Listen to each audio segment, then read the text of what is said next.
Okay, am I audible, everyone? Yes, ma'am. Okay, thank Yes, you. ma'am. Sure. Okay, so we're going to start the session now. In order to people join us, we begin. So we will be looking at, I'll share the screen with you in a short while and now we can start off. Um, so for today, I plan to, you still can't see, right? Why is it so? Okay. uh,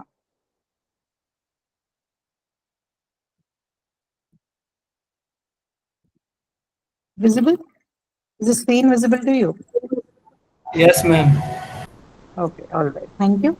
So, yes, so as you see, we're going to, look at certain special kind of clauses today, right? In continuation with your lessons from clause structures in English, right? So we've discussed enough of that part and what subordinate clauses are and subordinate or embedded clauses. They're all the same, right? So we've looked at that already, and we've also looked at three kinds, right? Three types, sorry. So that includes the noun, adjectival, and the adverbial, mostly, right? Now we're going to look at a few other types of clauses, particularly with respect to the, um, you know, when certain functional words appear as a part of that clause. So, which includes the if and whether clauses, right? So, if and whether are functional words in English, so is that, right? So, these kind of clauses, they're special kind of clauses, right? So, they can perform certain other functions beyond, just being a noun clause or an adjectival clause or an adverbial clause. Similar is the case with question clauses, right? Question clauses are also known as embedded questions, right? I think 2 days ago there was a question on embedded questions in the live session, right? So we look at a few of them. We are going to basically look at how each of these clauses would look like when they're in the sentence, and particularly with question clause and if and whether clause, there are chances that people can form grammatically wrong sentences, right? So most of the sentences that carry these clauses could be a little complex in nature. So we need to understand what would be considered a grammatical construction versus what is a wrong construction, right? So that would be one part of the discussion, and of course that clause has several functions in the language, and we can see how that clause are also known as the complement clause. That clause sometimes also called as the complement clause. So we'll check how that works in the language as well. In addition to that, we'll I think let me check. Yeah, in addition to that, we are also going to look at the concept of finite and non-finite clauses. Okay, what does the finite and the non-finite clause mean? Okay, um, that's one thing. That would be like that's a gist of what we're going to do in today's class. So the first one, obviously, you need to figure out which one of the first question, right? Identification of complex sentences among the sentences that are given. There are 5 of them on your screen. You need to go through each of them and tell me whether the given sentence is a complex sentence or not. Okay. So first one, I Okay, know ma'am. what she wants. Complex. Complex, right? Complex. Because this carries a subordinate clause. If at least one subordinate clause is present in a given sentence, then automatically the sentence becomes a complex sentence. And what's the subordinate clause here? What she wants. What she wants, right? What she wants. Now, second one, she goes to the market. She goes to the market. Not a complex sentence. Not a complex sentence, a simple sentence, right? No, there's a subject, there's a verb, and then there's a verb complement, right? It's a very simple sentence. No subordinate clauses involved here. The idea, third one, the idea that we should register for the conference is good. Complex. Complex, right? You have a that clause that we should register for the conference, right? This one is a complex sentence, correct? Rakesh and Deepa would visit their friend in the evening. Both one. Is it a compound sentence or a complex sentence? Not a complex. What sentence is this then? It's not a complex sentence. This is a Simple. simple sentence, right? Simple sentence. Rakesh and Deepa would visit their friend in the evening is a simple sentence. The fifth one, I wish that they could come and stay with us. That is in bracket because it's optional. Okay, not necessary that you use the word that there. So I wish that they could come and stay with us, or I wish that, I wish they could come and stay with us. Both should be correct, right? Non-restrictive clause. So is this a complex sentence? Yes, ma'am. This is Yes, ma'am. With or without that, this is a complex sentence, right? So even when you remove the that from that particular sentence, you still have another clause that is embedded within the larger sentence. I wish they could come and stay with us, right? So I wish what? They could come and stay with us. So there's a clause involved here, hence a complex sentence. Okay. So it's a brush up exercise. So we're going to get into the actual exercise only in the second part, right? Now for the second exercise, we are basically going to make judgments on the grammaticality aspect of the sentences given here. We have about 20 or 23, 24 sentences here. We are going to look at each of these sentences and decide whether the given sentence is grammatical or not. And meanwhile, while we are doing that, we are also going to look at how the question clause or if and whether clause and a few more things are, few more other clauses are constructed in the English sentences, right? So let's start doing this and it will become clearer as you work on this. I would like to know what he likes to study. I would like to know what he likes to study.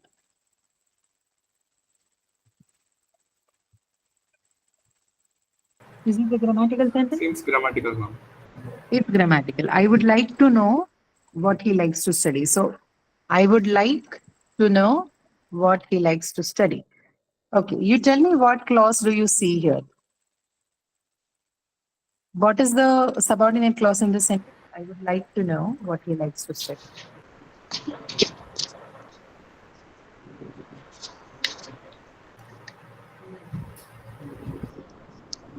Complex. Infinitive. It is complex, but what's the subordinate clause here? What he likes to study. I would like to know what he likes to study. What he likes to study is one of the subordinate clause. Anything else that's a know subordinate clause here? What he likes to study. To know what he know. likes to study, the whole of that would also be the subordinate clause, right? I would like what? I would like to know what he likes to study, right? So that whole part is a noun clause. To know what he likes to study, right? Within the noun clause, you have what he likes to study. Again, this is a question clause, but then again, this is nominal, right? When do you use a question clause, or for that matter, embedded question? They mean the same thing, right? Whether you say question clause or an embedded question, right? Embedded question is clearer in the sense that you understand what exactly it's used for, right? So embedded questions or embedded clauses or question clauses in general, they usually have several functions. Embedded clauses could be anything, but embedded questions in particular, they're usually used to ask indirect questions, right? The situation could be, I mean, anything, a situation which requires you to be more indirect, okay? Like, for example, you need to be polite about something, or maybe you want to ask about something which you cannot really ask directly, right? So whenever there's a requirement of a pragmatic requirement of being indirect, then you use embedded question, right? That's how they function. Like, I would like to know what he likes to study is an indirect question. Do you agree or not? Right? This is an indirect question, right? I could have simply asked, what does Yes. he like to study? But instead of that, I'm saying I would like to know what he likes. So this is an indirect question, right? The reason could be anything. Why would somebody decide to make a question indirect is completely context dependent and the speaker dependent thing, right? You will also know people who almost all the time talk indirectly, right? They are incapable of making any direct questions or statements to anyone. So the situation or the context and the audience that you're conversing with will make certain demands, some pragmatic demands on the way you use language. And for that reason, we have the question clauses which support that particular function, right? Pragmatic function. Okay, I would like to know what you like. This is the grammatical sentence. I wonder where I left my jacket. I wonder where I left my jacket. Again, this is an indirect expression, right? You could ask, where did I leave my jacket? And I wonder where I left my jacket is more, again, indirect in nature, right? Okay. So is this grammatical or ungrammatical? Grammatical. I wonder where I left my jacket. This is grammatical. I wonder where I left my jacket. Okay. This is again grammatical. Your subordinate clause is where I left my jacket, which is the embedded question, right?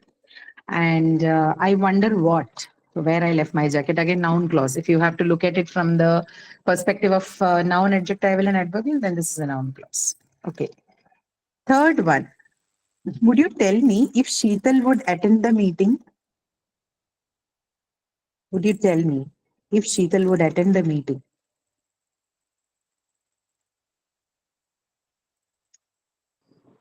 Wrong. Yes. Grammatical.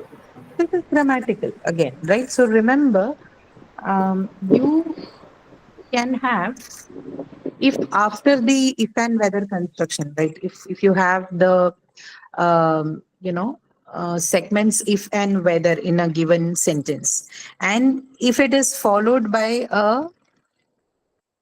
an independent clause, like what's the independent clause here? Sheetal would attend the meeting. This is an independent clause, correct? So if it is followed by an independent clause, then in case of if and whether, you could either use if or you could use whether, right? So I can say, would you tell me if Sheetal would attend the meeting? I can also say, would you tell me whether Sheetal would attend the meeting? Got it? So if it is followed by an independent clause like this, right, then the marker here, not the marker, sorry, the segment here among if and whether could be, if and whether could be anything. You could either use if or you could use whether, right? Both if and whether would be considered an okay usage here. Got it? Grammatically correct. Now, fourth, what will you wear for the evening? What will you wear for the evening? Grammatical, ungrammatical. Grammatical. Grammatical. Well, it's a simple interrogative question. What will you wear for the evening? Okay. Now look at the sentences. All the three sentences following that one, right? Fifth, sixth, and seventh. I want you to read all of them together, right? I asked, what did you wear for the evening? I asked what you wore for the evening. I asked, what did you wore for the evening? Right? You have three set of sentences here. Which among that is the grammatical one? Sixth one. Fifth one. Sixth one. Why Fifth why one. is sixth one the grammatical one? Fifth one is grammatical one. Okay. So tell me why is sixth grammatical. Tell me why fifth is grammatical for people who are giving me different answers. Okay. I asked, what did you wear for the evening? I asked what you wore for the evening. I asked what did you wore for the evening. So seventh one, which means we can eliminate, right? It is definitely wrong. And what is the reason? You have double past tense Wore. construction, right? This is a double past tense Yeah. construction. So you have both did and you also have wore, so which cannot be the case. That's wrong. So seventh is eliminated. Between five and six, why is fifth one correct? And why sixth one correct? I can Yes, say go ahead. why the fifth one is not correct. So Huh. the sentence fifth one is in indirect.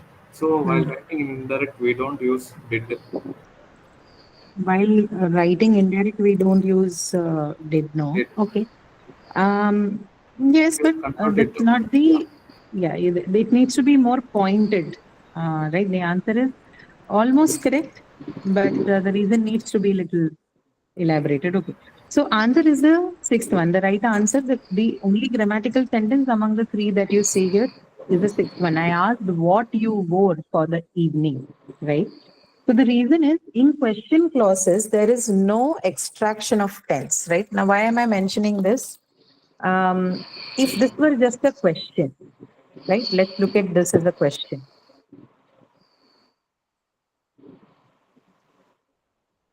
Oops.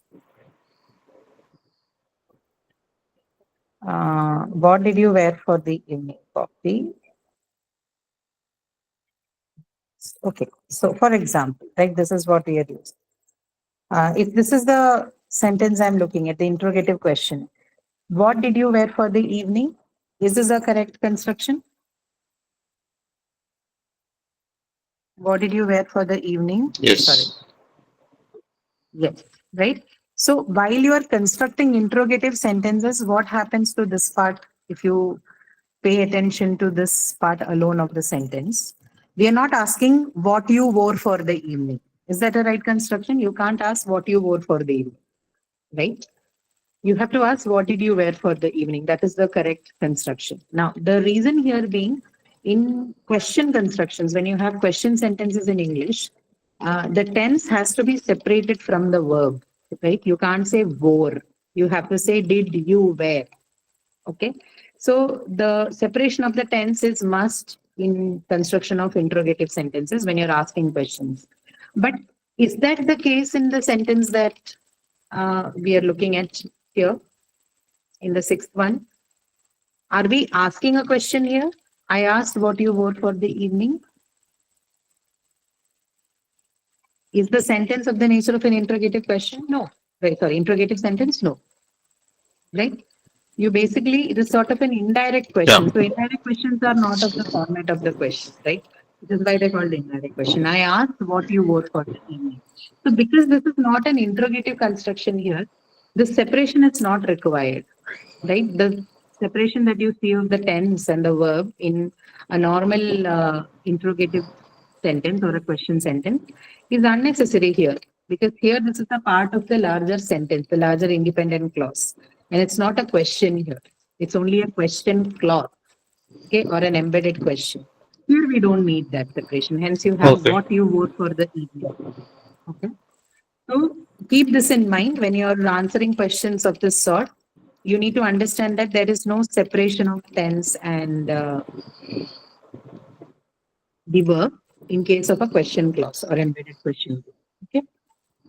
All right. Now, Also, if you look question at the mark eighth also one, not so we are going, presented. yeah, because this is not a question. No, this is not at all a question. We are Yeah. only giving an indirect sentence. We are basically using an indirect sentence to So it's ask a that question. statement. That's all. Yeah, it's a statement. It's more like a statement. Yeah. Now, eighth, ninth, and Yes. tenth. Again, we can look at them together. What did you want? I know what you wanted. I know what did you want. Okay, what did you want is a simple question.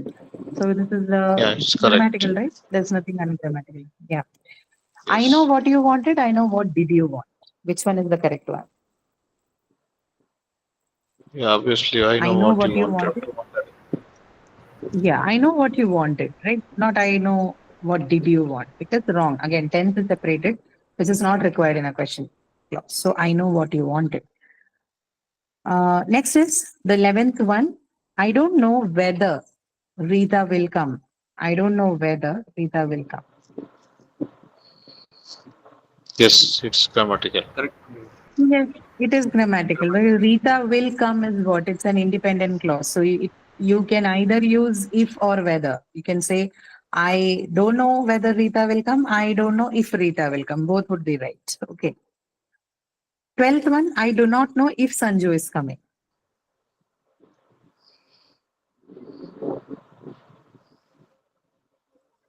The same. It's grammatical.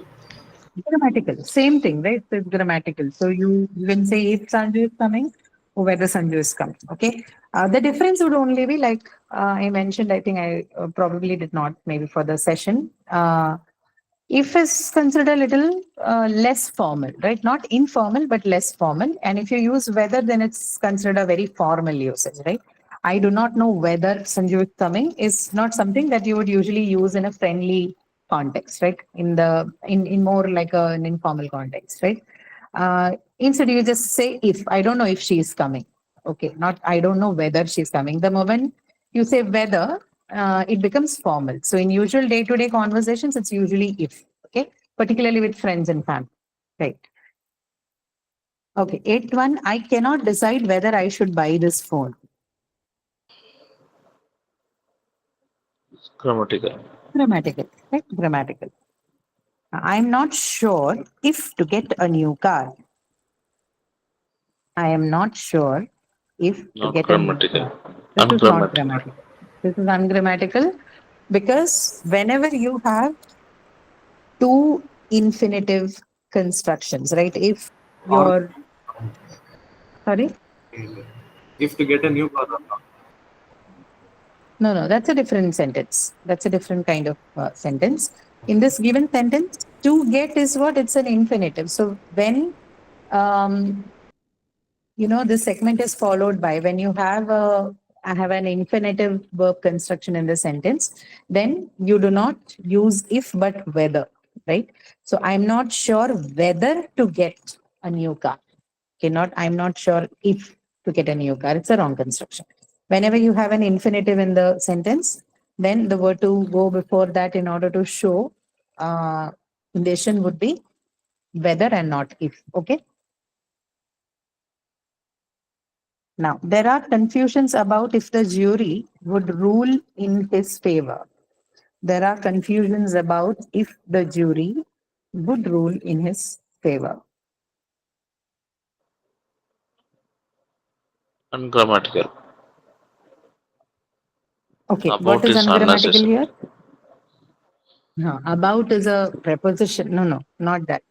About is we are not looking at that kind of ungrammaticality. So if you have noticed, we are taking it turn by turn. We used already the question clauses part, right? And checked on what makes it grammatical and ungrammatical. Now we are looking at if and whether, the use of if and whether in a grammatical way. So the focus here on the sentence is on if and whether. Why is the sentence number 15 wrong? There are confusions about if the jury because you can't use if there.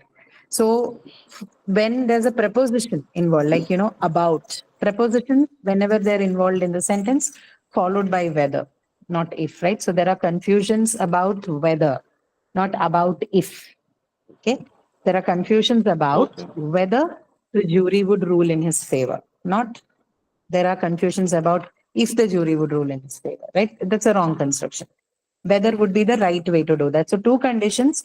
One is before the infinitive, you can't use if, it's always whether. After the prepositions again, you only use whether, not if. Okay. So the two different kinds of conventional constructions in English. Okay. Now, if you ask me exactly, why not if, why, whether, again, this is a kind of construction where you cannot really point out why exactly it is ungrammatical. Okay. To a lot of people, this might sound grammatical, but it is not the conventional construction that you see in a place which predominantly speaks English, right? English speakers will not accept a construction like that. They would say, no, this is wrong. You should say whether, about whether the jury would rule in his favor, not if the jury would. Okay. The problem is, this is 16th one. The problem is if or not. Now, this is the kind of sentences I think sentence you mentioned, right? With the or not construction. The problem is if or not, we can submit the proposal today.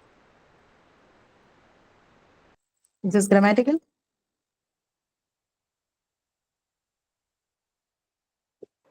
No. The problem is if or not. This is not grammatical, Not grammatical. right? Or more than grammatical, you can say this is not like an acceptable sort of construction. So the problem is if or not is not the right way to say. You should say the problem is whether or not, right? If or not is not a construction in English, right? If or not, if or not this happens. If or not is not a proper construction in English. Whether or not is the actual construction. So the problem is whether or not we can submit the proposal today. So this is the third category of sentences or third category of constructions where if is not allowed, instead whether has to be used. One is the first one, right, where before the two infinitive verb, after the prepositions, and also with or not in the middle of the sentence, right? Or not constructions, when it appears in the middle of the clause, you do not use if but whether. Okay. Now there are other places where both can be used, and that's what we are going to discuss next, right? Sentence number 70. It is unclear whether the chief guest would reach on time or not. Is this correct? it is unclear whether the chief guest would reach on time or not. Now, or not is far removed, right? It's at the end of the sentence. Yeah, this is correct. This is Grammatical. correct. Grammatical. It is unclear whether the chief guest would reach on time or not is correct, right? Can I say it is unclear if the chief guest would reach on time or not? Yes, you can. I can, right? This is correct. So here, when the or not expression is removed far from the verb, right? It's not closer to the verb and it's towards the end of the sentence. Usually, both whether and if would be allowed. You could either say it is unclear if the chief guest would reach on time or not, or you can also say it is unclear whether the chief guest would reach on time or not. The difference being, so you make a selection between if and whether based on the formality levels, right? If you're going to be, if you are in a context which requires to be more formal, a situation that requires you to be more formal in speech, then you use whether. And if it is like if it's any other context, right? Something that is not formal, okay, you can use if, right? So 18th one, it is not clear if the president's cavalcade would cross the street or not. Is this correct? Is this grammatically correct? It is not clear if the president's cavalcade would cross the street or not. No. Grammatically, this is not correct. It is correct. Grammatically correct. Grammatically, it is correct. Yes, but contextually may not be. So you're talking about the president's cavalcade. Of course, there's a formality attached to it. So when you're talking about it, you would replace if with whether, right? You say if it's not clear whether the president's cavalcade would cross the street or not, okay? But again, if you're mentioning the same thing to a friend, right? You really don't care between you two whether you're giving any sort of formality to this part. Then it could still be if. It's not Yes. wrong. It's just that you're going to change the levels of formality using if and whether, right? Both are grammatical. It's no problem with the grammatical function of if and whether there. Okay. Now, the next set of questions, that's from 29 till, 19 to 24, right? We're going to look at something more interesting. This is basically a discussion on the placement of direct and indirect objects, right? So direct and indirect objects, you understand, right? Where do you find them? Direct and indirect objects when you need to talk about direct transitive objects. So now this direct and indirect has got nothing to do with direct questions, right? This has got nothing to do with pragmatics. This is more like a, more like a grammatical thing. So there are certain verbs in English and all the languages of the world which are ditransitive in nature, which means they can take two objects, right? Example would be, verbs like tell or send or receive or give, right? These are all examples of ditransitive. So you can have two objects here. So there can be one direct object, the thing that you, which becomes the direct object of the verb, right? And the other one, which is an indirect object. Indirect object is most often than not the receiver, right? Direct object is the received thing or product or whatever it is. And then there is also a receiver for that, right? So something that is sent and something that is received, right? Something that is given and something that is given to another person. So the person becomes the indirect object and what is given becomes the direct object. So in case of ditransitive verbs like that, there is a distinctness or there is an order that is followed in English in order to place the objects, right? So the question is about, will the direct object come first or will the indirect object come first, right? What do you think is the placement? Before I tell you what it is, how do you think usually you construct a sentence with a ditransitive verb to yourself and tell me how it functions? Direct objects should come So first. direct will come first. Okay. Okay, give me an example. Give me just a simple sentence.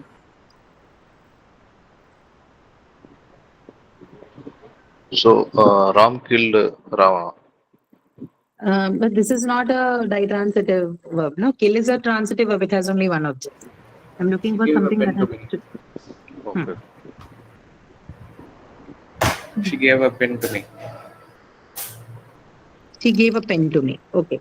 So will you say she gave um She gave me a pen also, correct. she gave me a pen. Yeah, she gave me a pen. Which one do you think is a common construction?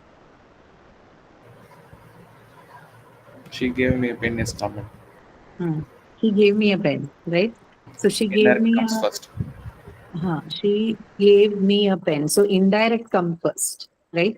So as opposed to our understanding, just because it's the direct object, it's not necessary that it comes first in the placement, right? It could also be the case that the direct object comes later. So in ditransitive constructions where you have a ditransitive verb, usually it's the indirect object that takes the precedence. It comes first. It precedes the direct object, right? So she gave me a pen, right? She gave me a pen. But if someone says she gave a pen to me, that's also not wrong, right? A common construction is that the indirect object comes first. The other one is also right. What is the difference between the two? So instead of she gave me a pen, if I say she gave a pen to me, why would I say she gave a pen to me over she gave me a pen? The emphasis is different on Yes, when the both emphasis sentences. is different, right?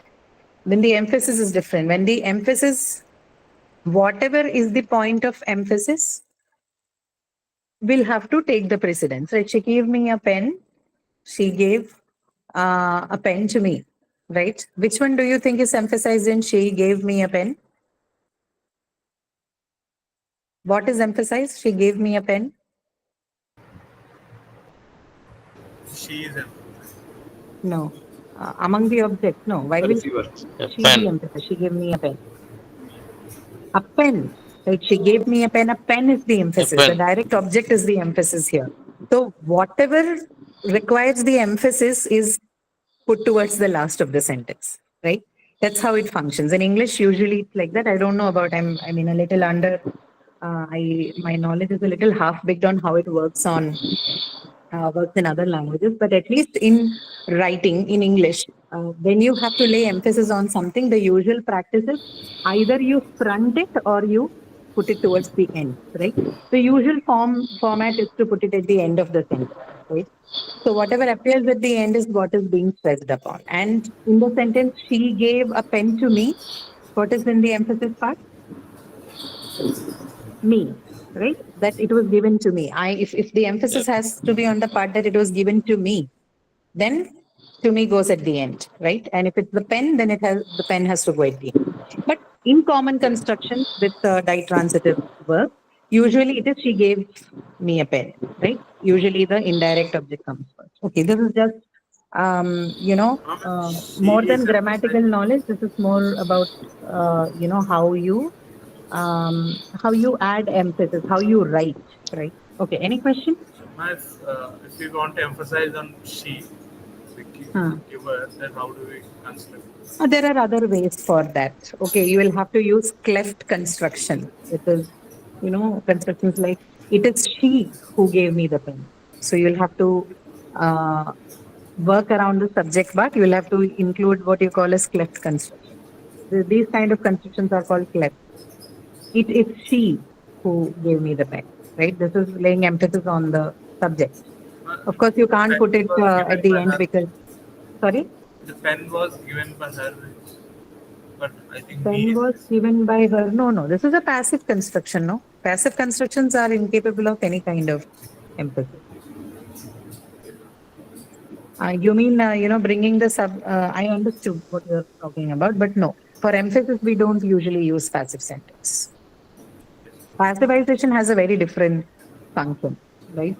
Passivization's actual function is to suppress the agent, right? When you do not wish to reveal or reveal the subject or reveal the agent, or rather, if you feel like the agent is not significant or important, then you use a passive sentence, right? That does not lay upon emphasis on anything. yes. Thank you. Yeah. Okay. Right. So here, though, we are going to look at a very, we're also going to look at both of that. But then let's see what sentence number 19 demands us to look at. He sent quickly the file to the office. Now you have another addition here, which is the adverb, right? So placement of adverb is also an important part in a sentence. He sent quickly the file to the office. That adverb should be at the end. Adverb should be at the end. Yeah. He sent the file to the office quickly. Yeah. Okay. So you need to replace the position of adverb to the end of the sentence. Then it will become more than grammatical. It would be more acceptable to have a sentence like that. Okay. Why I say not ungrammatical? Because adverbs are actually a very fluid category. Right? They can actually go in and fit anywhere. But in the common construction, it needs to, it usually comes at the end of the sentence. Hence, you're going to use it this way, right? Okay, so 20th one, he sent to us his CV. He sent to us his CV.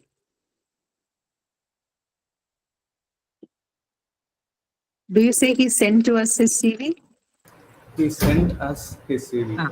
He sent us his CV, right? The sentence that comes next, that is the right way of constructing sentence, right? He sent us his CV. So indirect object and direct object, but then you don't use to with the indirect, right? When it appears first. You use it only when you are pushing it towards the end of the sentence, right? So he sent us his CV. Okay. If you have to use to, then you will have to say it as he sent his CV to us, right? That is a correct construction, but not he sent to us his CV, right? He sent us his, he sent us his CV or he sent his CV to us. Both are correct, but not he sent to us his CV. Okay. 22nd one, he told us that he had an urgent meeting with the client. He told us that he had an urgent meeting with the client. Grammatical. Grammatical, right? So this is your what? This is your indirect object, and this whole clause here, right? That he had an urgent meeting with the client. This is your direct object. Okay. This one is correct. He told to us that he had an urgent meeting with the client. Told is wrong. Yeah, we don't need to, right? You simply say so. Basically the 22nd one is the right answer, right? You don't say he told to us that he had an urgent meeting with the client. What you can do is the last one, right? Look at the last sentence. He told that he had an urgent meeting to attend to us. Is this correct?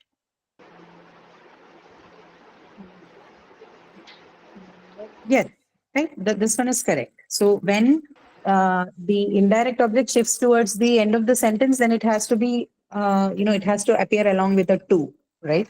Only then it will become grammatical. But if you're using indirect object as the first thing, then no to. He told that he had an urgent meeting to attend to us. This is correct. Not he told to us that he had an urgent meeting to attend, right? That is wrong. Okay. Any Okay, questions then? Yeah. Okay. We'll go to the finite and infinite clauses. If you have any questions, we can take a pause The here and last one then is correct, ma'am. the last question, right? He Yes. told that he had an urgent meeting to attend to us. Yes, that is correct. That is correct. He told. Okay. This thing, he told that he had an urgent meeting to attend to us. So, sounds as if he has to attend to us. He had to attend to us. No? He told that he had an urgent meeting. To attend to us. He told that he had an urgent meeting. No. That won't give you any meaning. What would be the meaning of that sentence? If you read it that way. If it's He told that he had an urgent meeting as to. if he told us, but it sounds as if he has to attend to us. It's not. No, it doesn't sound to me so. He told that he had an urgent meeting to attend to us. Why would he tell you that he has an urgent meeting if he wishes to attend to? Is there a need for a comma here near after the attend? No, nothing. Nothing. Nothing is No required. punctuation. Nothing is required. The meaning that you are giving me is not, it's not an interpretation that you get from this sentence. He told that he had an urgent meeting to attend to us. Why would anybody who want to attend an urgent meeting would come and then attend to you? Right? To attend to you, why would they give that kind of a statement? No, but Right? punctuation is not needed. Any punctuation. No, there is no punctuation required. We are dealing with a direct and an indirect object that doesn't demand any punctuation, right? Punctuation is only required when you need to apply breaks or need to add any additional information. That nothing of that sort is required here, at least in the given sentence. Okay. Third one, identify the finite and infinite clauses. So to begin with, what makes a clause finite and what makes a clause infinite, or let's call it non-finite. Finite would be a little confusing for something. Non-finite. What makes it finite and non-finite? Finiteness is something that is associated with tense in languages. Okay. So a sentence is called to be finite, or a verb is called finite. Whenever we say sentence, remember that our primary reference is to the verb, because verb is the most important part in the sentence. So the moment you say sentence or we say finite sentence, we are basically referring to a finite verb. Okay. And what does finite mean? It means a verb or a sentence which has tense, right? A verb which is marked for tense in the sentence is called a finite verb, right? So if you're looking at a clause which has a verb that is finite, that is a verb which carries a tense, then you call that clause a finite clause. That's all, very simple, okay? The clause which carries a verb that is finite, or the one which has a tense, which can show tense, is called a finite clause. The one which cannot is called a non-finite clause. Okay. So let's look at the questions here to understand it better. I think that this boy is innocent. I think that this boy is innocent. So Non-finite. this is finite because the independent clause, I think that this boy is innocent. This one is think is what? It's a finite verb, right? It has tense. So of course the independent clause is a finite clause. How about the subordinate clause here, that this boy is innocent?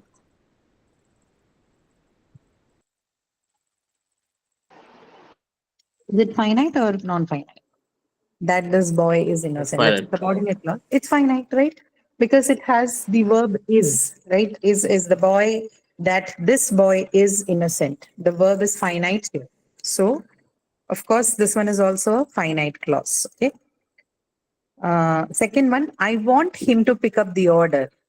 I want him to pick up the order. Yes, finite. Yeah. So the larger sentence, okay, we are not going to discuss the larger independent clause because obviously it is going to have a finite verb. But let's just look at the subordinate clauses and judge whether they have a finite or non-finite clause. So what's your subordinate clause in this sentence? I want him to pick up the order.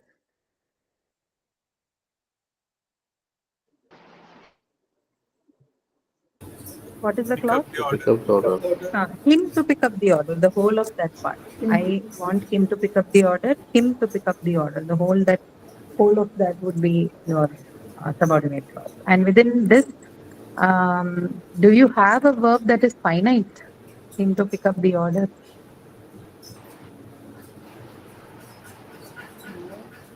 Yes, pick up. Pick up? Is it just pick up or is it to pick up? The verb here is to pick up, right? Yeah. Okay, then it's not finite. It's not finite, right? It's because two is part of the verb. To does not serve any other function here, right? The other function of to is a preposition. Here it definitely is not a preposition. So to pick up is a non-finite verb, or it is an infinitive, to infinitive as it is referred to. Hence, it cannot show tense, and therefore this clause becomes a non-finite clause. Okay. Third one, I want to go to Dehradun.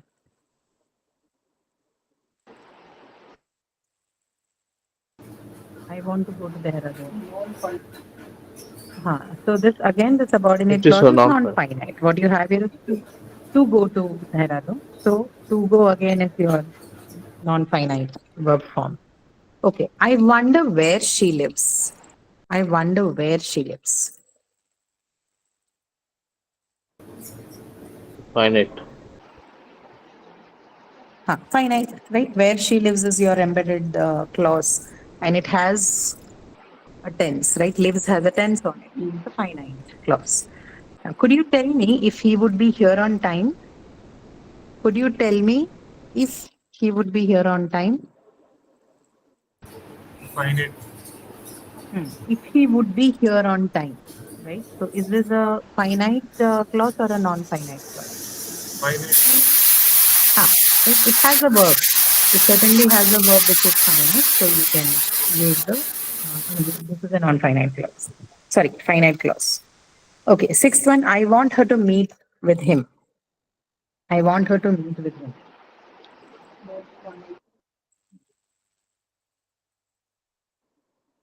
I want her to meet with him. Similar to Non-finite. third and second one, right? Non-finite, right? So her to meet with him, again, to meet is what it's a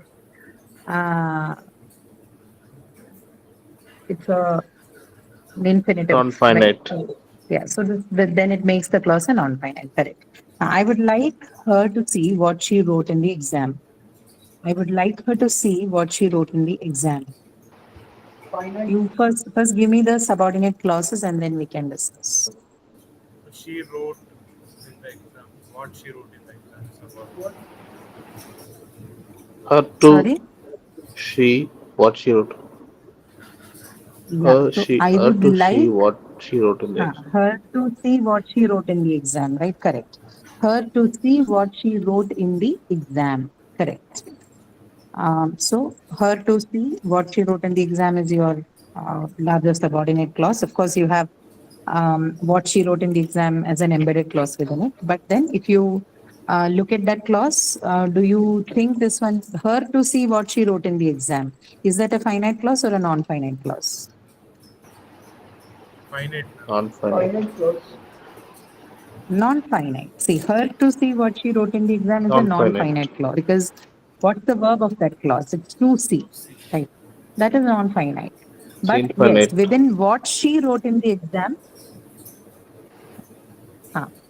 That is finite. non-finite, and then within what she wrote in the exam, that one is finite. Okay. So what she wrote in the exam, that clause is a finite clause, but the clause within which it is embedded, which is her to see what she wrote in the exam, it is a non-finite clause because of the presence of to see. Okay. The last one here. I believe you did not read the whole story.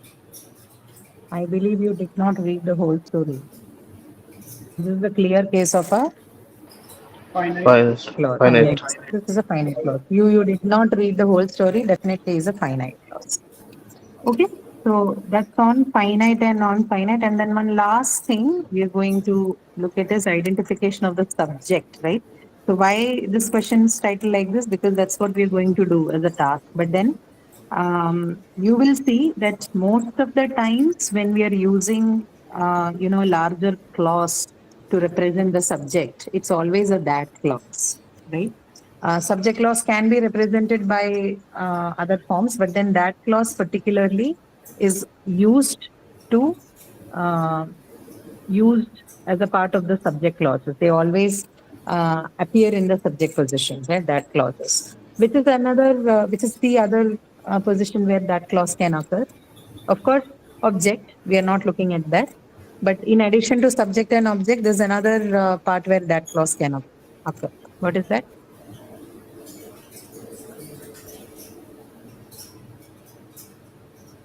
Which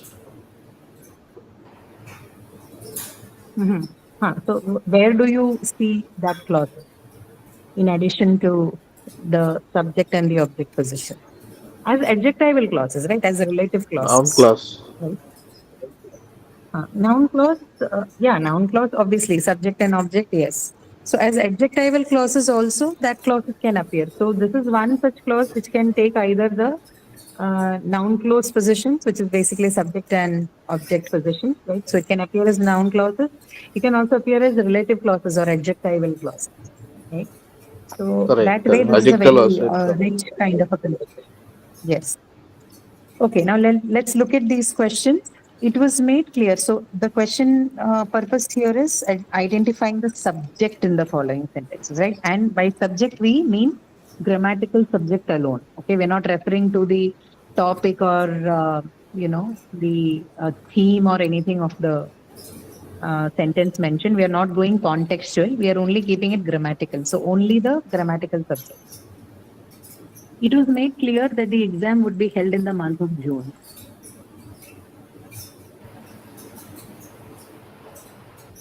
The exam. What is the subject? Exam.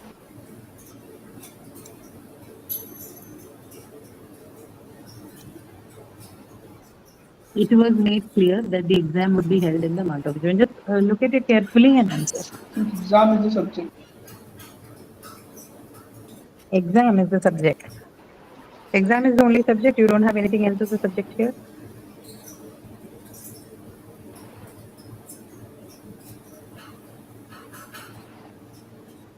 It is like it was made to clear that the exam entire thing is the subject. Correct, right? Yes, The whole of that clause is your subject. It was made clear that the exam would be held in the month of June, right? That first whole part is going to be your subject, not just it, right? If a question comes like this, just don't say it is the subject, right? It was made clear that the exam would be, it was made clear that the exam, the whole part of that would become the subject of the sentence, right? Yeah. Yeah. Then comes, what's happening? The board made it clear that the students would not be allowed to write the exam without the whole ticket. The board made it clear that Yeah. Yeah. The board made it clear that students, right? The whole part of that would also become your Yes. subject, right? Similarly, like the one you did in one, right? It's going to be the same for second. Now the object is in the first sentence is month of June. No, this is, sorry, come again. The object in the first sentence is month of June. This is not the kind of sentence which has an object, right? This is not the not the subject. The verb there is what? It's not It's a transitive, complement. right? This is not something that requires an object, and this is not the Object. sorry. It is not object. It has. It is. It is. It's not It an is object. It act is as a in complement. the month of June is also like it's like an additional information. So it's an adjunct mostly. It could simply say it was made clear that the exam would be held, right? That much is fine. So whatever comes later on is basically an adjunct. So hold by nature, this is not like a transitive, or rather it's something which can be both a transitive and an intransitive verb. So it doesn't require an object every time. In this sentence, it doesn't require it. Okay. But if it's something like I will hold a meeting, in that case, it is transitive. So there are certain verbs in the language which can be used both as transitive and intransitive. Hold as one such example. Here it is used as an intransitive. Okay. Now the board made it. Okay, that we have done. What about the third one? Take the cup from him. take the cup. Does it have a what is the grammatical subject here? Take the cup from him.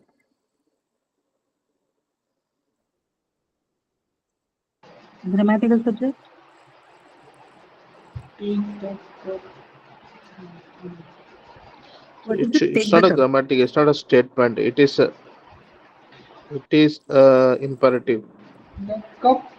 No. So what is the grammatical subject of the sentence? That is fine. Your understanding of it is fine. What is the grammatical subject? Take the cup from him. The cup. The cup. No. This doesn't have a grammatical subject, right? There's no grammatical subject. This has a subject, and for all imperative sentence, by default, the subject is you, right? But then we are not asking about the Okay. logical subject. We are not asking what is the implied subject. The question is grammatical subject, right? So if it asks you grammatical subject, if it simply asks you what is the subject, then yes, you can say the subject is you. Grammatical subject we don't have. The sentence Okay. doesn't have a subject, right? Okay. Fourth one, that she wrote so much in a less time surprised us. That she wrote so much in a less time surprised us. What is the subject here again? The that Same clause, like right? that That she she wrote wrote so us. much in a less Yeah. time. Yeah. So much in a less time. The that clause, right? That Time. full that clause is your subject, right? Yeah. Okay. Fifth one, that Mary could dance so well was rather a shock. That Mary could dance so well. Correct. So that Mary could dance so Yes. well is your that particular that clause is your subject. Sixth one, now sixth and seventh, the belief that one should not let women study is unacceptable. Belief that one should So not let women The study. belief Now I'm that one only the should asking the grammatical subject. study Study. till No, study. not study. The belief. the belief No, no, that still one study. The should belief not let that women from starting to till study. Uh-huh. So the point here is we're looking for grammatical subjects, right? So grammatical subject, tell me if that one should not let women study. Is that like a, um, is that clause, that clause an essential part of the subject? The belief that one should not let women study is unacceptable. Yes, ma'am, it's essential. See, so in this kind of construction, the thing is both this and this, right? The belief and that one should not live with women study, they are both co-referential, that is, they're co-indexed. They both mean the same thing. When you say that one should not let women study is talking about the belief. unacceptable, or the belief that one should not let women study. So the belief and that one should not let women study, they are both the same, right? Basically indicating each other, right? In such constructions, the actual subject is only the belief, right? If you have the belief in the sentence, then obviously this is the subject. But if you did not have it, right, then that one should not let women study That's would be the less. subject, right? This is only an additional information. This is not the actual subject of the sentence. Got it? The Same belief, thing. the belief is the subject in the. The belief is the subject, right? Same would be the case in the last question here. The fact that The the fact is, climate is rapidly changing is worrying. yes. So The fact both, is, The fact is. the fact, right? The fact is your subject. The and the fact, fact to the changing also. and that, the first part, the fact, and then that the climate is rapidly changing. These are both the same thing. The fact is basically that the climate is rapidly changing. So it's only an additional information, right? Which can easily be removed. But that is not the case with other that clauses. That she wrote so much in a less time is an integral part of the subject, right? You cannot make any changes to that. You cannot remove it. That Mary could dance so well, again, is an integral part. But when you look at the fact that the climate is rapidly changing, that the climate is rapidly changing is only an additional thing which is pointing towards the main subject, which is that. So the fact is your actual subject, the Subject and grammatical plus. subject, sorry. Yes, the fact that the climate is rapidly changing is worrying. So the fact is your subject here. Previous sentence, the belief is the subject here. Okay. Okay. All right. That's all. So we've looked at a variety of clauses and how they're used for today's class. I hope you've understood this part of the lecture. If you had paid attention, you will definitely understand, the constructions. And anyway, we've discussed it enough with the examples also. So if you have any confusions, keep them and write to us in case, you do not understand why a certain construction is considered grammatical, ungrammatical, acceptable, unacceptable, right? Yeah, okay. That's all for today's class. If you have any questions, you may ask. If not, we'll close for today. Meet again next week. Ma'am, Yes. have you heard that Sahara Desert turns green? What is it? Sorry. Sahara Desert turns green due to the climate change. Sahara Desert Turns green due to the climate change. turns green due to climate change. I am not sure. I don't know. I have heard that Sahara Desert turns green due to the climate change. Could be phenomena. Could be all sorts of things happening anyway. Okay, ma'am. Thank you, ma'am. Okay. Thank you for the information.